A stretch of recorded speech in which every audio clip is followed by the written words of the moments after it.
हिंदी और इतिहास के प्यारे विद्यार्थियों, आइए आज हम लोग बौद्ध धर्म के विषय में जान लें। बौद्ध धर्म, यदि कहा जाए कि बौद्ध धर्म की परिकल्पना, बौद्ध धर्म की परिकल्पना किसने की? तो महात्मा बुद्ध ने। किसने की थी? महात्मा बुद्ध ने। महात्मा बुद्ध ने ही इसकी परिकल्पना की थी। जैन धर्म की तरह यदि कहा जाए, जिस तरह से जैन धर्म वैदिक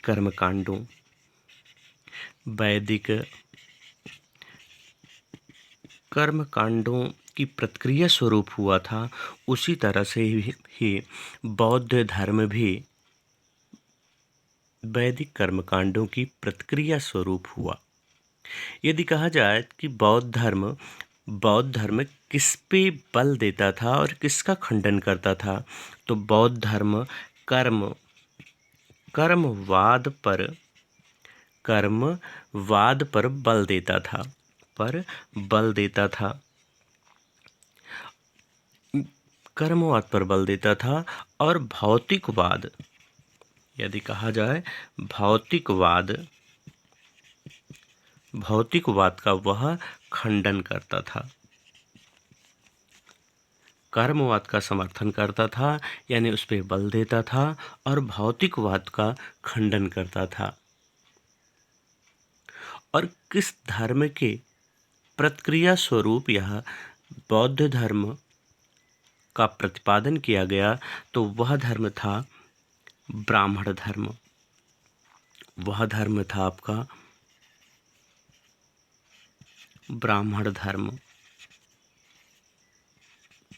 ब्राह्मण धर्म की प्रतिक्रिया स्वरूप इस धर्म का उदय हुआ था। लिख सकते हैं प्रतिक्रिया स्वरूप इस धर्म का उदय हुआ था। यदि कभी आपसे पूछा जाए कि बौद्ध धर्म का प्रतिपादन किसने किया, तो किसने किया था बौद्ध धर्म का प्रतिपादन? महात्मा बुद्ध ने इस धर्म का प्रतिपादन किया था। वैसे कहा जाए कि महात्मा बुद्ध के बचपन का क्या नाम था, तो इनके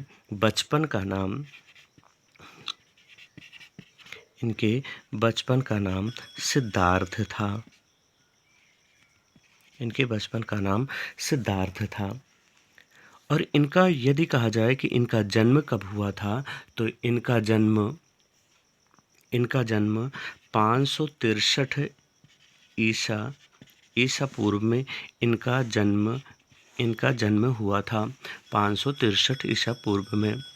यदि कहा जाए कि इनकी मृत्यु कब हुई थी, तो इनकी मृत्यु 483 ईसा पूर्व में कुशीनगर में हुई थी। कहाँ हुई थी?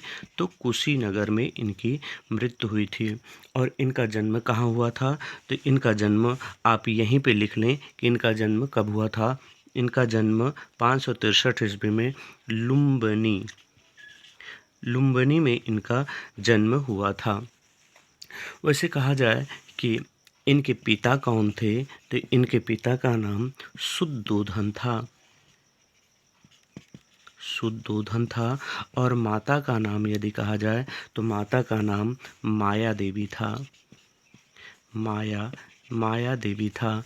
और यदि इनकी पत्नी का नाम कहा जाए कि इनकी पत्नी कौन थी, तो इनकी पत्नी का नाम यशोधरा था। इनकी पत्नी के साथ साथ यदि इनके पुत्र का नाम कहा जाए कि इनके पुत्र का क्या नाम था, तो इनके पुत्र का नाम राहुल था। यदि कहा जाए कि महात्मा बुद्ध ने अपने सर्वाधिक उपदेश कहाँ दिए, तो इन्होंने श्रावस्ती में अपने सर्वाधिक उपदेश इन्होंने दिए थे। यदि आपसे कभी पूछा जाए कि इन्हें ज्ञान की प्राप्ति कहाँ हुई, ज्ञान की प्राप्ति कहाँ हुई? तो इन्हें ज्ञान की प्राप्ति बोध गया में इन्हें ज्ञान की प्राप्ति हुई थी। वैसे यदि कहा जाए कि इनके ज्ञान की प्राप्ति का प्रतीक क्या है, तो वो पीपल का वृक्ष था। और यदि आपसे कभी पूछा जाए कि इन्होंने अपना प्रथम उपदेश कहाँ दिया, इन्होंने कहाँ दिया, तो प्रथम उपदेश इन्होंने सारनाथ में इन्होंने दिया था। यदि कभी आपसे पूछा जाए कि जन्म का प्रतीक क्या है, तो जन्म का प्रतीक इनके क्या था? कमल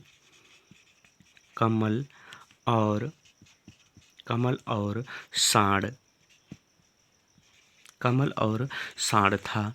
लेकिन जन्म के साथ साथ यदि कभी आपसे पूछ लिया जाए कि इनके मृत्यु का प्रतीक क्या था, तो वो मृत्यु प्रतीक इनके घोड़ा था।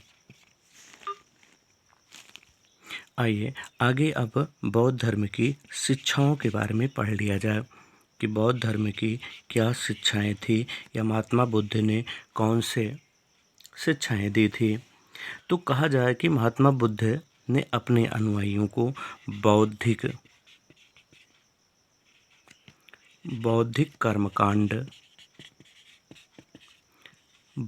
कर्मकांड व पूजा पद्धति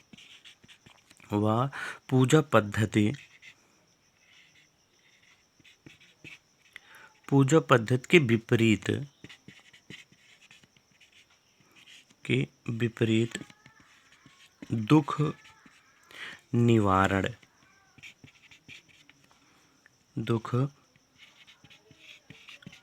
निवारण और मोक्ष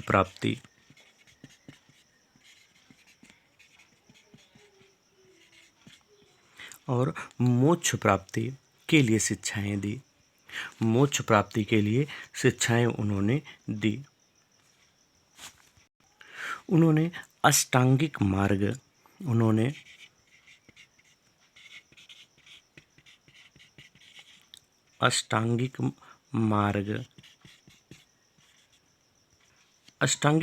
की परिकल्पना की। अष्टांगिक मार्ग में गौतम बुद्ध ने चतुर्थ आर्य सत्य में दुख निरोध का उपाय बताया। उन्होंने कहा कि मध्यमा प्रतिपाद या मध्यम मार्ग का हमें अनुसरण करना चाहिए।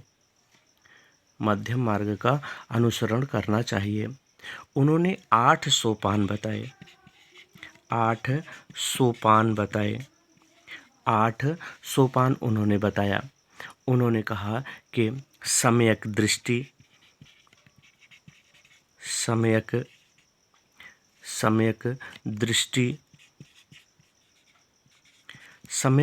के साथ साथ सम्यक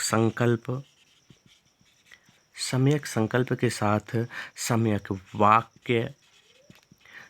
वाक्य बाद कर्मांत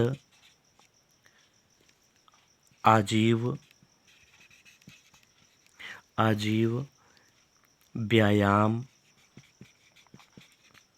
व्यायाम स्मृति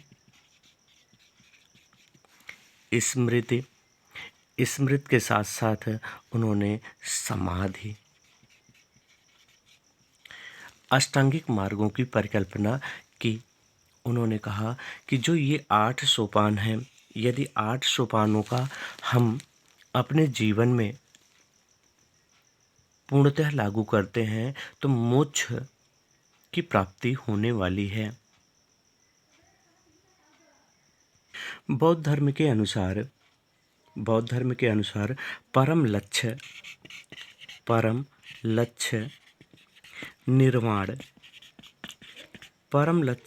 निर्वाण की प्राप्ति है।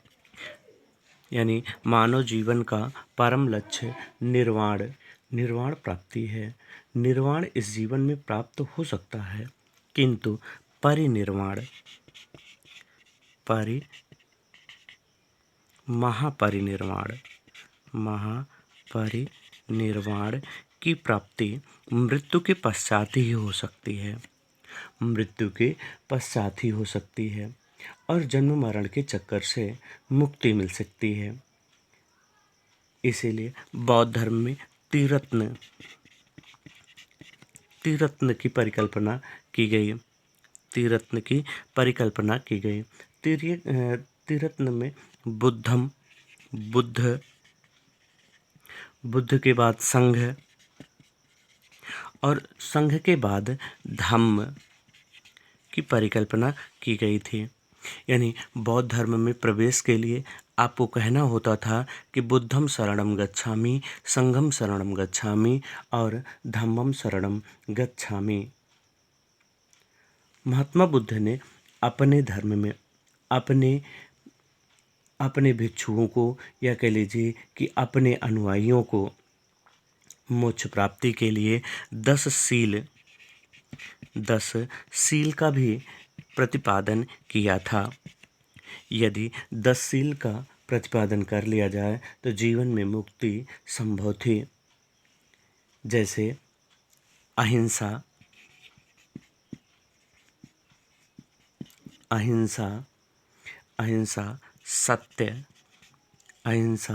सत्य, आस्तेय यानी चोरी न करना,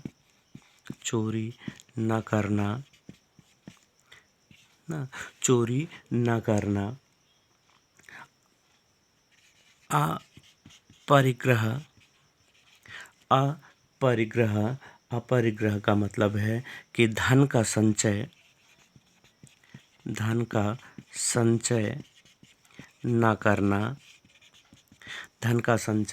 न करना। फिर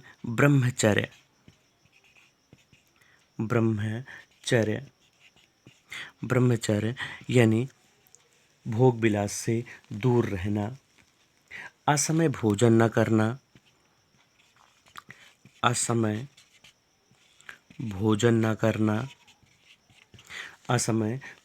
करना, व्यभिचार न करना, मद सेवन न करना ना।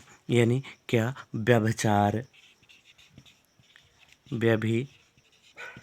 व्यभिचार न करना ना, मद सेवन यानी मदिरा पान न करना। मदिरा पान के साथ साथ आपको आरामदायक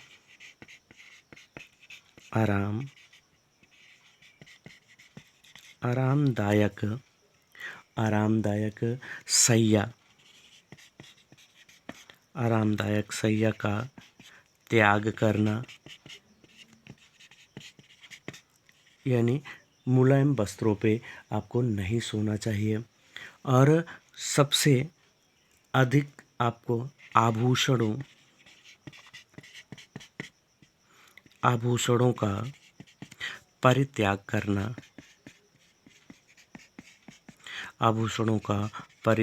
करना था।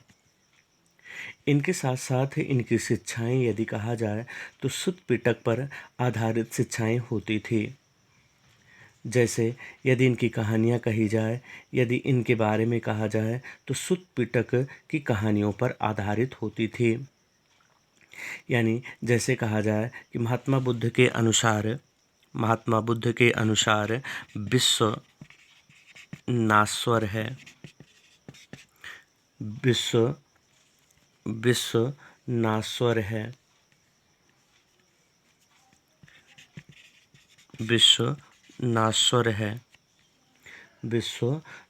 है, आत्मा विहीन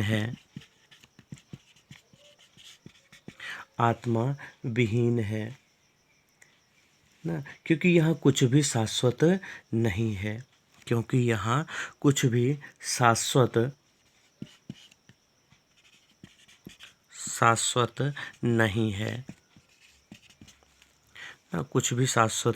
नहीं है। यदि दूसरा कहा जाए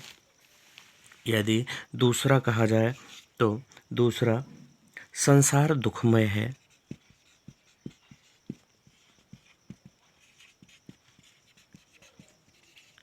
संसार दुखमय है, परंतु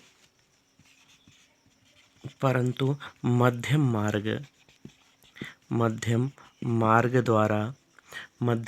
मार्ग द्वारा दुखों से मुक्ति पाई जा सकती है।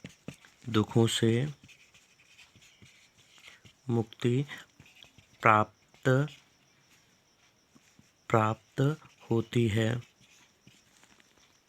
प्राप्त होती है। यदि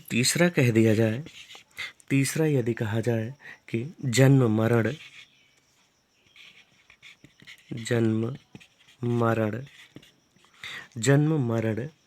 के चक्र से मुक्ति, जन्म मरण के चक्र से मुक्ति आत्मज्ञान और निर्वाण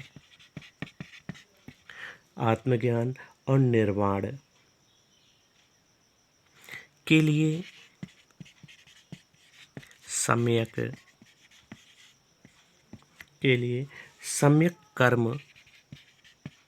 सम्यक कर्म की कल्पना की गई है। सम्यक कर्म की कल्पना की गई है। आगे कहा जाए कि बौद्ध धर्म में परिवर्तन, यानी बौद्ध धर्म में परिवर्तन कहा जाए, यानी यह कह लिया जाए कि बौद्ध धर्म आगे चल कर के कई भागों में विभाजित हो गया। बौद्ध धर्म आगे चल कर के दो भागों में विभाजित हो जाता है, हीनयान और महायान। हीनयान और महायान में विभाजित हो जाता है। यहाँ हीनयान में यदि कहा जाए तो हीनयान में गौतम बुद्ध को अपना पवित्र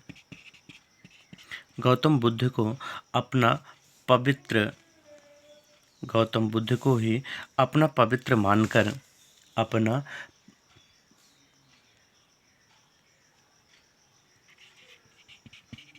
और आदर्श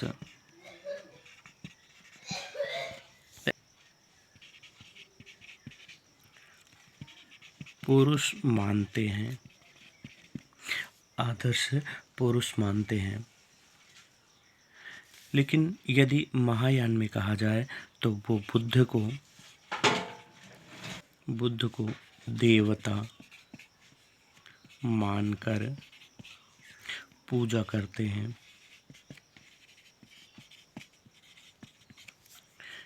यानी हीनयान में यदि कहा जाए तो गौतम बुद्ध को अपना पवित्र और आदर्श पुरुष मानते हैं। वहीं महायान में बुद्ध को देवता मानकर उनकी पूजा की गई है। यदि दूसरा कहा जाए तो दूसरा, हीनयान में अपने बात का विश्वास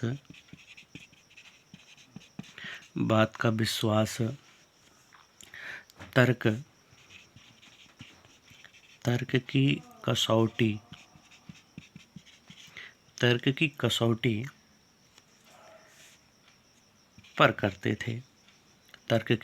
कसौटी पर करते थे।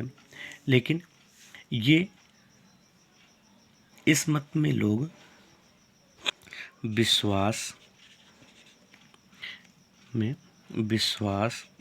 और श्रद्धा पर बल देते थे। यानी कहा जाए हीनयान ये बात का विश्वास तर्क की कसौटी पर करते थे। किस पे करते थे? तो तर्क की कसौटी पर करते थे।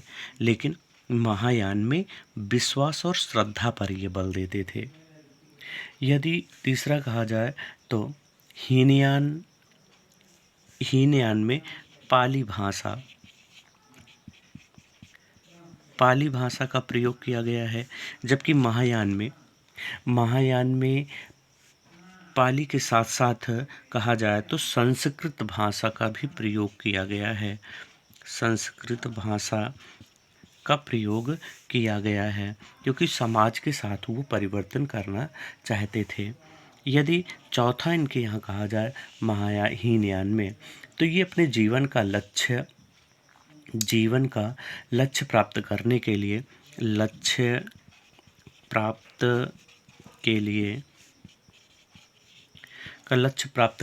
लिए शुद्ध और अच्छे कर्मों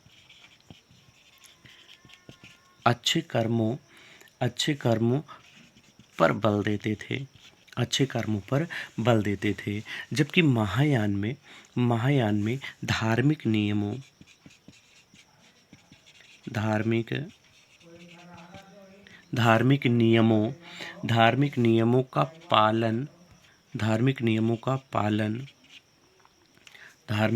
का पालन करना आवश्यक मानते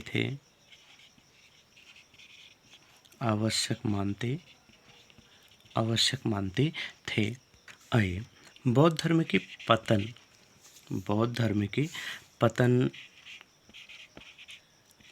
के कारण। बौद्ध धर्म के पतन के कारणों में यदि कहा जाए कि यद्यपि अन्य देशों में अस्तित्व बना रहा, बौद्ध धर्म में समय बीतने के साथ साथ अनेक बुराइयों का समावेश हो गया। यानी यदि कहा जाए कि भारत के साथ साथ विश्व में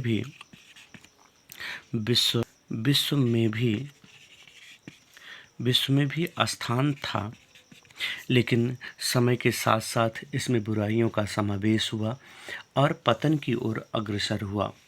पतन में यदि कहा जाए, पहला यदि स्थान रखा जाए तो इसमें भिक्षु और भिक्षुणियों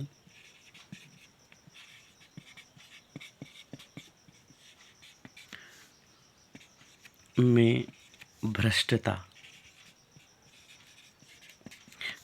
भ्रष्टता व्याप्त हो गई। दूसरा यदि कहा जाए कि विभिन्न संप्रदायों में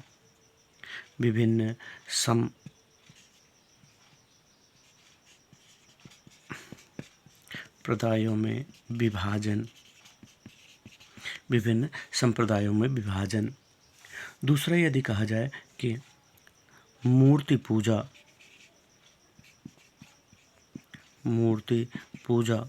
जहाँ महात्मा बुद्ध के द्वारा मूर्ति पूजा का विरोध करके इसकी स्थापना की गई थी, वहीं मूर्ति पूजा और कर्मकांडों को स्थान दिया जाने लगा। अगला कहा जाए कि संघ में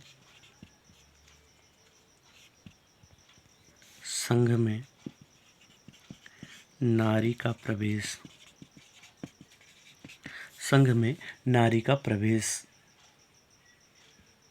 ने अपने धीरे धीरे पतन की ओर उन्मुख किया। अगला कहा जाए तो संस्कृत भाषा,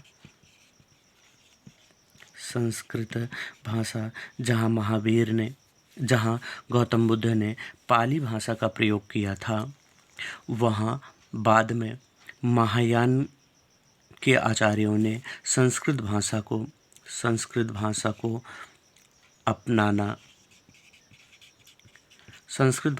अपना लिया, जो पतन का कारण बना। अगला यदि कहा जाए तो राजकीय संरक्षण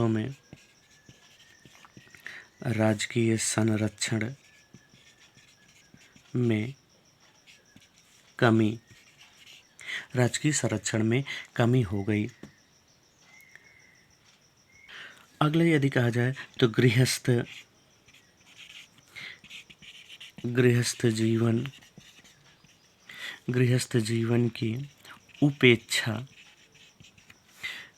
जीवन की उपेक्षा के जाने लगे थे और गृहस्थ जीवन की उपेक्षा के कारण यह धर्म धीरे धीरे परिवर्तन की ओर अग्रसर हुआ था। अगला कहा जाए तो विदेशी आक्रमण, जो मूल कारण बना वह विदेशी आक्रमण ही था। नास्तिकता,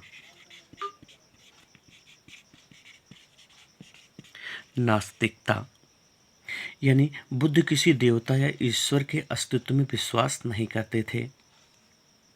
बुद्ध किसी भी देवता या ईश्वर में विश्वास नहीं करते थे, जबकि साधारण मनुष्य की धारणा थी कि अच्छे बुरे कर्मों को ईश्वर देख रहा है। इसीलिए एक धारणा व्याप्त थी कि ईश्वर के घर देर है, अंधेर नहीं। और वो आराधना और उपासना करके अपने मन में संतोष का अनुभव करते थे।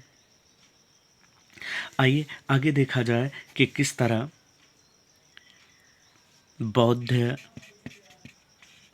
बौद्ध संगीत हुई, यानी बौद्ध धर्म का प्रचार किन किन राजाओं के द्वारा किया गया। तो प्रथम बौद्ध संगीत यदि कहा जाए कि 483 ईसा पूर्व में राजगृह में अजात शत्रु के समय हुए। किसके समय हुई? तो अजात शत्रु के समय में हुई थी। वहीं यदि दूसरी बौद्ध संगीत के बारे में कहा जाए तो दूसरी बौद्ध संगीत 383 ईसा पूर्व में कहाँ? वैशाली में हुई और राजा थे उस समय काला शोक के समय द्वितीय बौद्ध संगीत हुई थी। वहीं तीसरी कही जाए तो 250 ईसा पूर्व में कहाँ? पाटलिपुत्र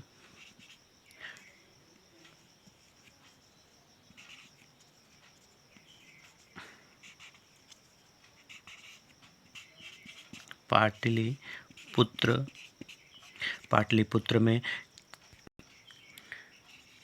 तीसरी किसके समय हुई? पाटलिपुत्र में अशोक के समय में तीसरी बौद्ध संगीत हुई थी। वहीं यदि चौथी कही जाए कि चौथी किसके समय हुई थी तो 72 ईस्वी में कुंडल वन में हुई। और किसके समय हुई थी? तो हुई थी कनिष्क के समय में चौथी बौद्ध संगीत हुई थी। पहली बौद्ध संगीत यदि कही जाए तो राजगृह में अजातशत्रु के समय हुई थी। दूसरी बौद्ध संगीत 383 ईसा पूर्व में वैशाली में हुई थी और काला शोक शासक था। यदि तीसरी कही जाए, तीसरी 250 यानी 250 ईसा पूर्व में हुई थी। कहाँ हुई थी? पाटलिपुत्र में हुई थी। और उस समय राजा कौन था? तो राजा अशोक था। और चौथी बौद्ध संगीत 72 ईस्वी में हुई और कुंडल वन में हुई और कनिष्क राजा थे। ऊपर के तीन यानी पहले से तीसरी बौद्ध संगीत जो है वो ईसा पूर्व में हुई है और चौथी बौद्ध संगीत 72 ईस्वी में हुई है। इस बात का विशेष ध्यान रखिएगा।